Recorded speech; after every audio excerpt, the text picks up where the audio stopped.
Assalamualaikum warahmatullahi wabarakatuh. Alhamdulillahilladzi an'amana bi'amatil imani wal islam.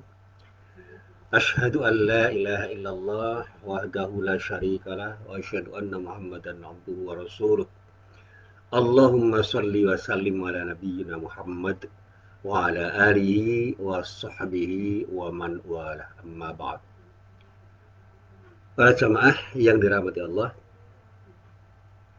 alhamdulillah pagi ini kita bertemu lagi dan mudah-mudahan sekali lagi saya tegaskan, mudah-mudahan pertemuan kita sampai saat ini benar-benar menjadi pertemuan yang bermanfaat, menjadi pertemuan yang selalu mendapatkan ridho dari Allah Subhanahu wa taala.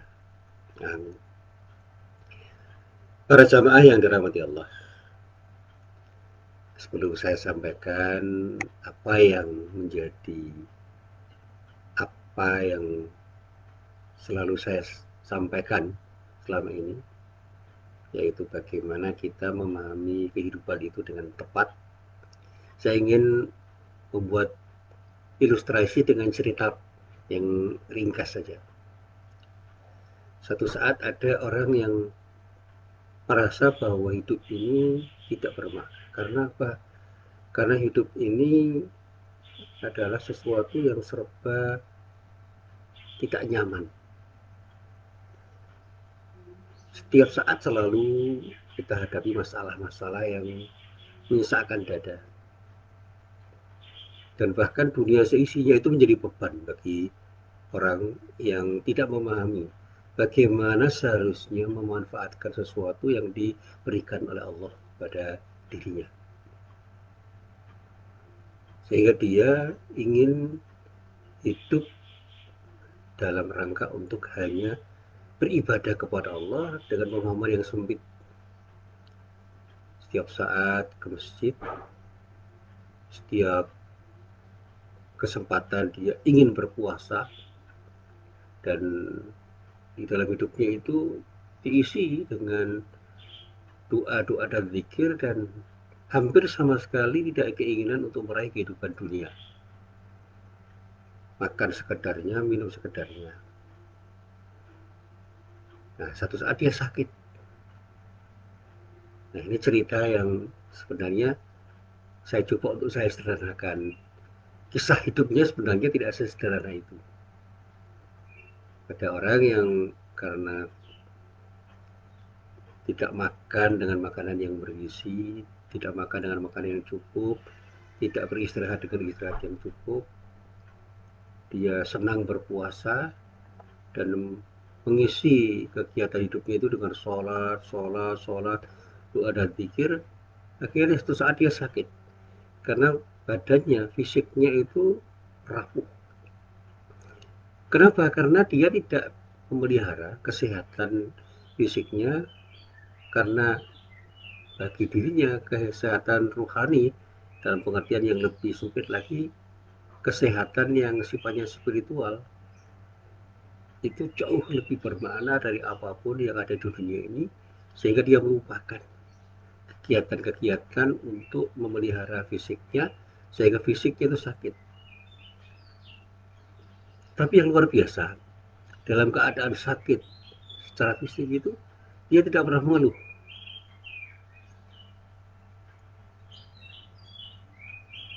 Tetapi juga dalam keadaan tidak mengeluh itu, banyak orang yang kemudian menjadi tidak nyaman, menjadi orang yang terrepotkan oleh dirinya karena harus mengurus dirinya. Jadi dia itu sudah punya anak istrinya itu harus mengurus dirinya, dan bahkan karena terlalu banyak mengurus dirinya, hampir-hampir duitnya itu habis untuk pengobatan dirinya itu. Anak-anaknya menjadi anak-anak yang tidak terperhatikan karena sebagian anaknya masih kecil, anaknya 5. Dan kisah ini bukan kisah yang saya temukan secara faktual dalam kehidupan yang dengan kasat mata saya lihat, tetapi saya baca dalam sebuah tulisan. Tapi saya mencoba untuk merenungkan isi cerita itu. Lalu tiba-tiba saya teringat dengan kata-kata Abdullah ibnu Amr ibnu As, yang kata-kata itu menurut sejarah yang saya baca adalah kata-kata yang terinspirasi oleh teguran Rasulullah. Apa kata-kata Abdullah ibnu Amr ibnu As? I'mal li dunyaka ka'annaka ta'ishu abada wa amal li akhiratika ka'annaka tamutu ghada. Dan menurut kisah yang lain, ucapan seperti ini juga pernah diucapkan oleh Abdullah ibnu Umar. Nah, terlepas dari apakah cerita tentang kata-kata itu berasal dari Abdullah bin Umar atau Abdullah bin Amr ibn As, tapi kata-kata itu menjadi sebuah kalimat yang indah yang saya coba untuk saya renungkan dan kemudian menginspirasi diri saya untuk memberi komentar terhadap seorang bapak yang sakit karena tidak memperhatikan kesehatan fisiknya.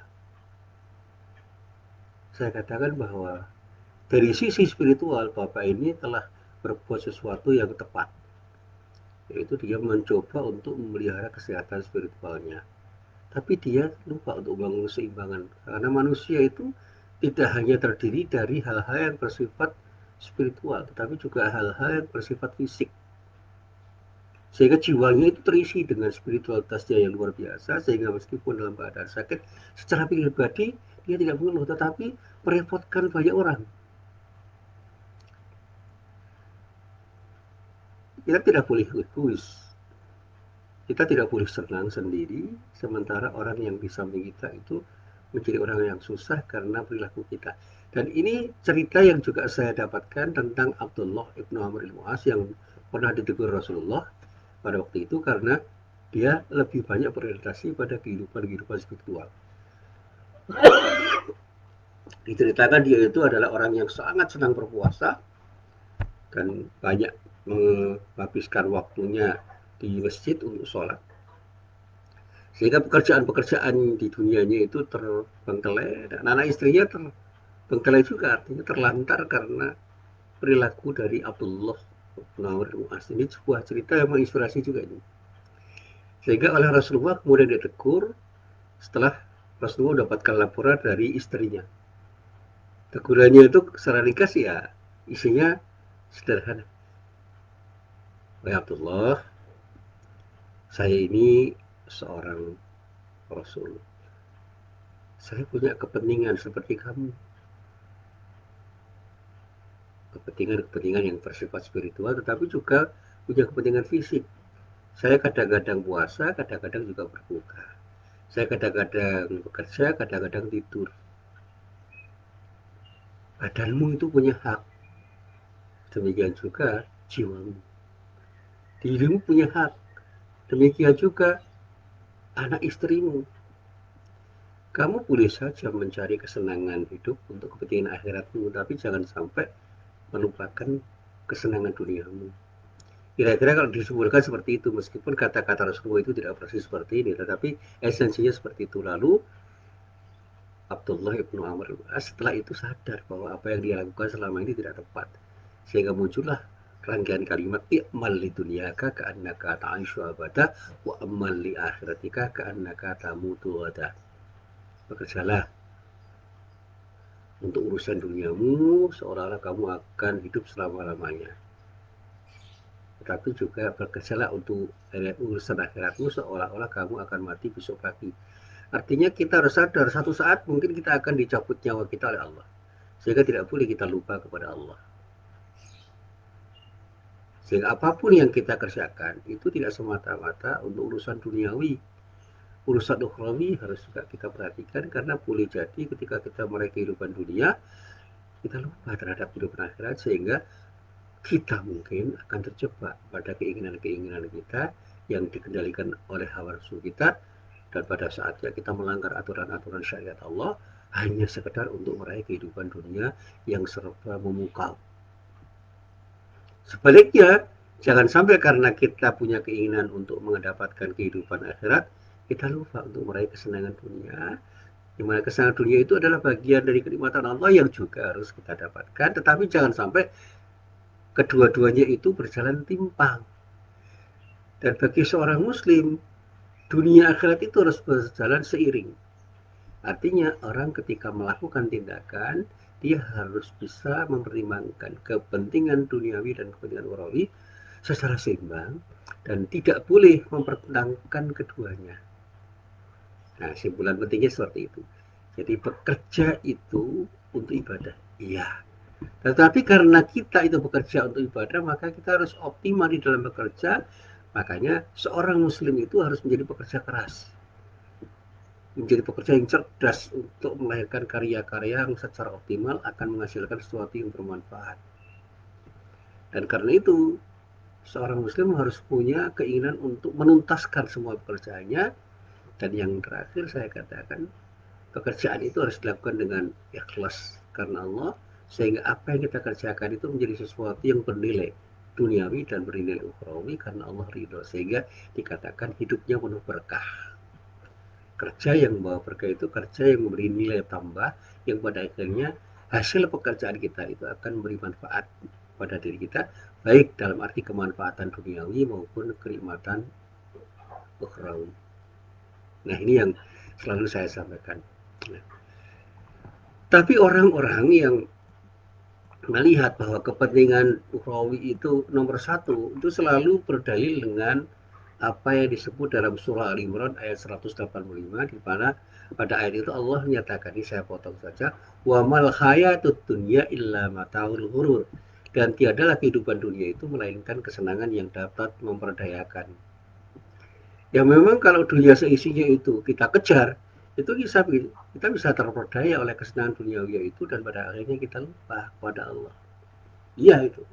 Tetapi sekali lagi jangan sampai kita pahami ayat ini dengan pemahaman yang sepotong-sepotong sehingga kita salah di dalam memahaminya, dan pada saat kita memahami dengan cara yang salah kita menjadi anti dunia.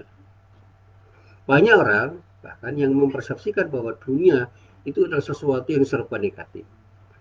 Ya, dengan berbagai macam istilah yang mengisyaratkan bahwa dunia adalah sesuatu yang pantas dijauhi, pantas dicurigai, pantas disikapi dengan sikap-sikap negatif, bahkan dalam beberapa hal harus benar-benar disingkirkan. Nah, asumsi itu sekali lagi tidak benar. Memang ada ayat yang mengatakan wa mal hayatud dunya illa mataul, ini ayat yang jelas-jelas benar. Tapi jangan sampai pemahaman terhadap ayat itu terpotong. Karena ada ayat yang lain yang juga memberikan pemahaman yang bisa lebih kita mengerti. Ada lagi ayat yang memang kalau dipahami sepotong seolah-olah mengatakan bahwa dunia itu adalah sesuatu yang membuat orang itu lupa diri. Ya, orang-orang yang seperti itu memang orang-orang yang pada saatnya bisa terjebak. Misalnya pada surat Ar-Ra'd ayat 34 dikatakan, lahum adabun fil hayatid dunya wa adabul akhirati asyaq wa malahum minallah miwaq. Bagi mereka, siapa orang-orang kafir dalam kehidupan dunia, dan sesungguhnya azab akhirat adalah lebih keras dan tidak ada bagi mereka seorang pelindungmu dari azab Allah. Ya, orang kafir itu memang bersenang-senang dengan kehidupan dunia, dan mereka akan mendapatkan azab Allah bukan karena dunianya itu, tetapi karena ketika dia itu mengejar kesenangan dunia, dia lupa untuk mengejar kepentingan akhirat, sehingga dia lupa kepada Allah yang memberikan kenikmatan duniawi kepada mereka, dan pada saatnya dia terjebak untuk mempertuhankan dunia seisinya itu menjadi sesuatu yang membuat dirinya mengejar dengan segala macam upayanya untuk mendapatkan sesuatu yang menurut pandangannya itu adalah sesuatu yang harus dikejar dengan cara yang bermacam-macam, yang penting dapat. Nah, para jamaah yang dirahmati Allah, ayat-ayat Al-Quran itu kalau kita baca dengan baik dan benar, itu bisa kita simpulkan bahwa kita ini memang diminta untuk bersikap waspada, bersikap hati-hati terhadap kesenangan dunia yang bersifat sementara. Dari harta benda, pangkat, kedudukan, anak istri, dan yang lain-lain itu semua itu harus kita waspadai. Dan kalau kita tidak pandai-pandai untuk memanfaatkannya sesuai dengan aturan-aturan Allah, maka kita akan menjadi orang yang tertipu, sehingga menjadi orang yang bisa bersikap kufur terhadap Allah dengan segala kenikmatan yang serba menggiurkan itu. Artinya adalah bahasa yang sederhana. Kalau dunia kita kejar dan kita lupa bahwa dunia yang ada isinya itu adalah bagian dari kenikmatan Allah yang harus kita syukuri, ya kita akan terjebak untuk mempertuhankan kesenangan dunia itu. Tetapi sebaliknya, kalau kita pandai memanfaatkan sesuai dengan aturan Allah, maka kesenangan itu akan menjadi sesuatu yang mengantarkan kita pada ridha Allah. Harta, pangkat, anak, dan segala macam kesenangan duniawi itu akan mengantarkan kita kepada sesuatu yang pada akhirnya kita akan dapat surga yang dijanjikan Allah, karena kita gunakan semua kesenangan dunia yang kita peroleh itu dengan benar, dan apa yang kita peroleh itu kita cari dengan benar, sehingga dunia seisinya yang merupakan sesuatu yang disediakan Allah itu bisa kita peroleh dengan cara yang benar, dan pada saat sudah kita peroleh, kita manfaatkan dengan benar sesuai dengan aturan Allah. Semakin kaya kita, semakin sadar kita untuk bersedekah, semakin sadar untuk berinfak, semakin sadar untuk berzakat, dan semakin sadar untuk menggunakan kekayaan kita untuk mendekatkan diri kepada Allah. Semakin pintar kita, semakin sadar kita bahwa ilmu itu datang dari Allah dan harus kita manfaatkan dalam rangka untuk beribadah kepada Allah. Semakin tinggi kedudukan kita, semakin sadar bahwa kedudukan tinggi yang kita peroleh itu adalah perolehan dari Allah, yang pada saatnya harus kita manfaatkan dalam rangka untuk beribadah kepada Allah. Sehingga menjadi apapun kita akan jadi orang yang selalu ingat pada Allah, karena semua itu adalah pemberian dari Allah yang harus kita manfaatkan untuk beribadah kepada Allah. Titik. Ya, supaya tidak menyinggung perasaan orang. Saya pernah ditanya, kalau Bapak sukses mau apa? Saya katakan, apapun keberhasilan yang saya peroleh itu adalah bagian dari kenikmatan Allah yang harus saya syukuri. Saya tidak boleh sombong dengan kesuksesan yang saya dapatkan. Justru kesuksesan itu menjadi ujian bagi saya. Bisa nggak saya bersyukur dengan kesuksesan itu, sehingga semakin sukses diri saya harus semakin sadar bahwa saya harus menggunakan apa yang saya peroleh dalam rangka untuk beribadah kepada Allah. Semakin tinggi ilmu saya harus semakin tawadu, saya harus semakin rendah hati. Semakin banyak harta yang saya peroleh, saya harus semakin sadar bahwa harta saya itu adalah harta yang harus saya tasarrufkan, harus saya gunakan dalam rangka untuk beribadah kepada Allah.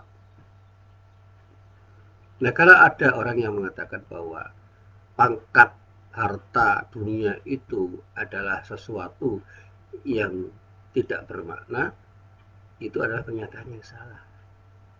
Ungkapan itu sangat keliru.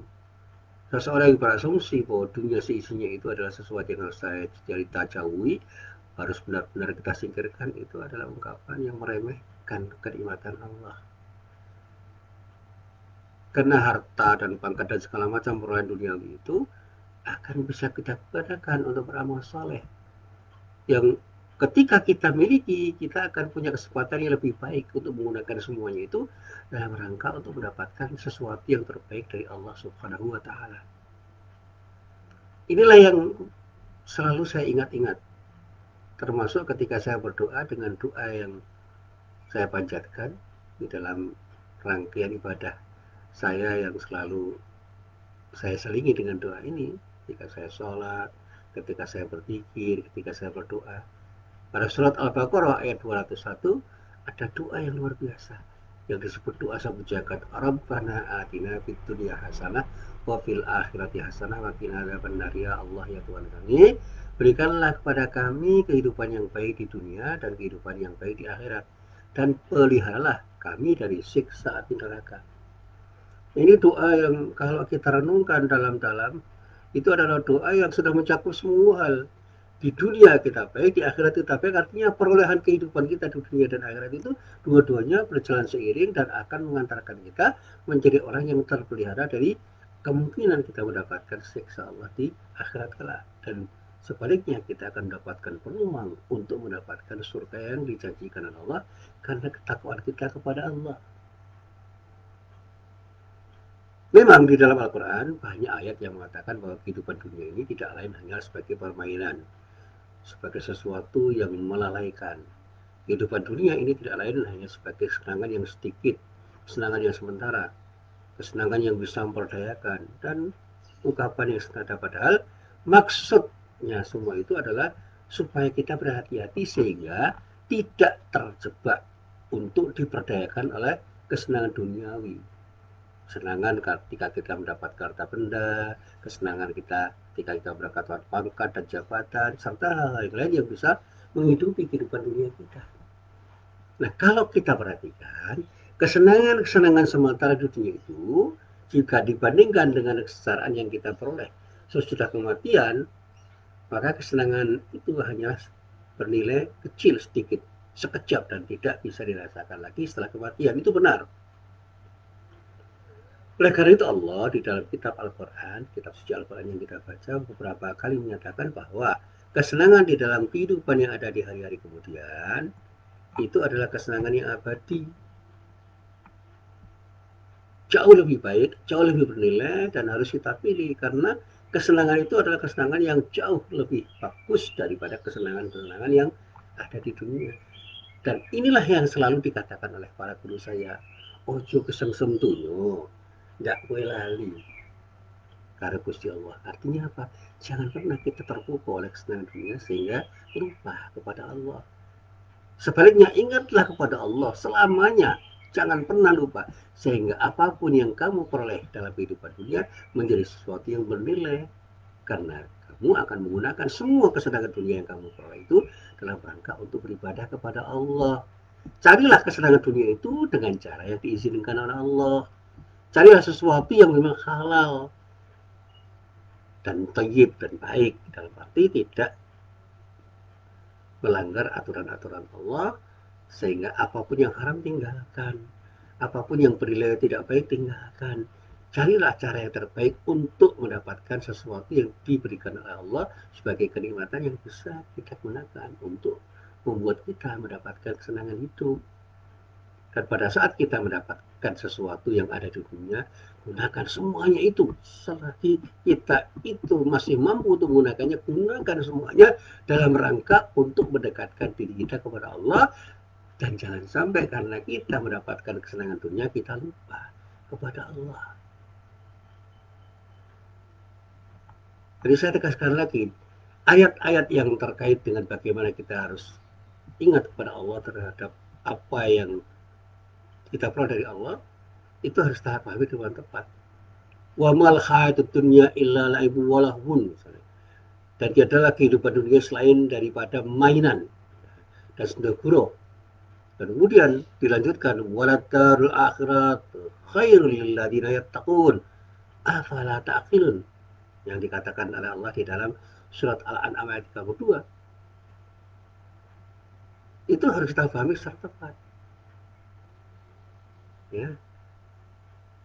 Kehidupan akhirat itu memang menjadi sesuatu yang lebih harus kita perhatikan. Lebih baik nilainya bagi orang-orang yang bertakwa. Maka Allah bertanya, afala ta'qilun? Apakah kamu tidak memahaminya dengan akal pikiranmu? Dan juga di dalam surat At-Taubah ayat 38, kita dipanggil oleh Allah, ya ayyuhalladzina amanu malakum idza qila lakum firu fi sabilillah tsaqaltum ila araditum bil hayatid dunya minal akhirah fama mata'ul hayatid dunya fil akhirati illa qalil. Hai orang-orang yang beriman, apakah sebabnya bila dikatakan kepadamu berangkatlah untuk berperang di jalan Allah, kamu merasa berat dan ingin tinggal di tempatmu? Apakah kamu sudah puas dengan kehidupan dunia sebagai ganti dari kehidupan akhirat? Padahal kenikmatan hidup di dunia ini dibandingkan dengan kehidupan di akhirat nanti, nilainya hanya sedikit kecil.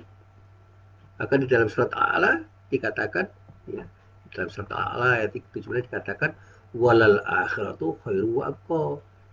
Kehidupan akhirat itu lebih baik dan lebih kekal. Atau dalam surat Duha ayat 4 dikatakan, walal akhiratu khairul laka minal ula.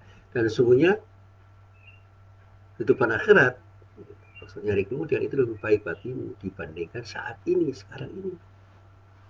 Maksudnya bagaimana kita itu harus mengedepankan satu pola berpikir untuk mengejar kepentingan yang lebih penting, dibandingkan kepentingan yang penting di dunia ini, sehingga kepentingan dunia yang penting itu tidak membuat kita lupa terhadap Allah untuk mengejar kepentingan akhirat.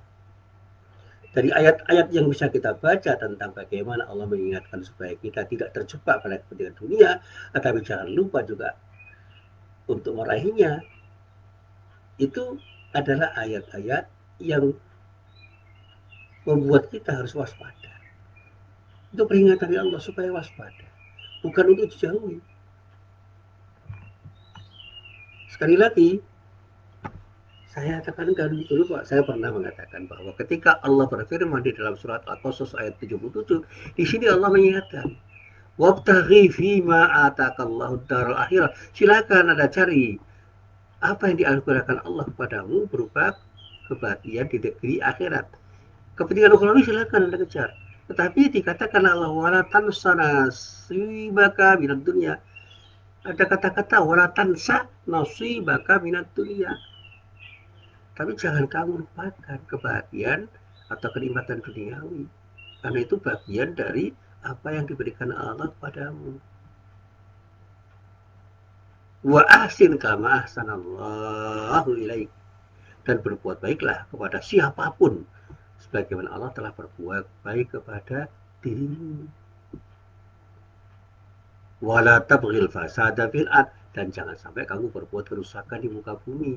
Innallaha la yuhibbul mufsidin. Sesungguhnya Allah tidak suka terhadap orang-orang yang berbuat kerusakan. Ayat ini kan mengingatkan kehidupan dunia cari, kehidupan akhirat cari, kedua-duanya kita cari, dan carilah dengan cara yang terbaik.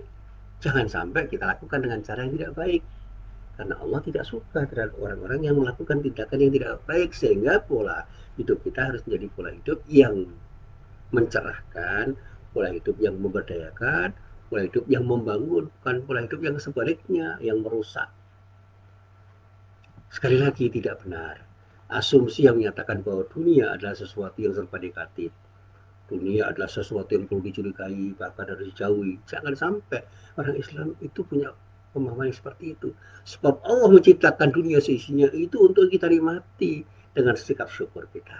Sehingga yang bisa dipersalahkan bukan dunia seisinya, tetapi sikap kita yang salah terhadap dunia, sikap kita yang tidak benar terhadap dunia, sikap kita yang tidak tepat terhadap dunia. Dunia tidak selalu bermakna kesenangan yang memperdayakan. Jika kita memiliki sikap yang benar terhadap dunia, maka dunia seisinya justru akan mengantarkan diri kita kepada maghfirah, ampunan, dan rahmat Allah. Dan pada akhirnya kita pun akan mendapatkan kebahagiaan karena dunia itu, baik kehidupan hidup di dunia maupun di akhirat. Saya pernah ditanya oleh seorang mahasiswa, boleh nggak Pak, saya sebagai seorang laki-laki mencintai wanita yang cantik? Kenapa tidak? Kecantikan itu adalah sesuatu yang diberikan oleh Allah kepada wanita, yang dari kecantikan itu laki-laki bisa tertarik. Tapi jangan pernah karena kecantikan wanita kamu lupa kepada Allah. Tahu maksud saya? Tahu dia. Demikian juga, saya juga mengatakan kepada para wanita, mahasiswa saya, murid-murid saya, boleh nggak Pak, seorang wanita tertarik pada laki-laki yang ganteng? Kenapa tidak? Gantengnya laki-laki itu kan bagian dari kenikmatan Allah yang harus kita syukuri. Tapi jangan karena gantengnya laki-laki Anda lupa kepada Allah. Demikian juga ketika pertanyaannya dilanjutkan, boleh nggak seorang wanita mencintai laki-laki yang ganteng, pinter, cerdas, bijak, kaya raya, punya segala macam hal yang membanggakan? Boleh, tapi jangan kita terpukau dengan semua itu sehingga kita lupa kepada Allah. Cintailah laki-laki karena Allah. Demikian juga laki-laki harusnya mencintai wanita karena Allah. Sehingga semua kenikmatan hidup yang didapatkan itu menjadi sesuatu yang bermanfaat, karena semuanya akan bisa kita gunakan dalam rangka untuk mendekatkan diri kita kepada Allah. Siapa yang bisa menyalahkan seorang laki-laki yang mendapatkan istri yang solihah? Demikian juga, siapa yang bisa menyalahkan seorang wanita yang mendapatkan laki-laki yang soleh?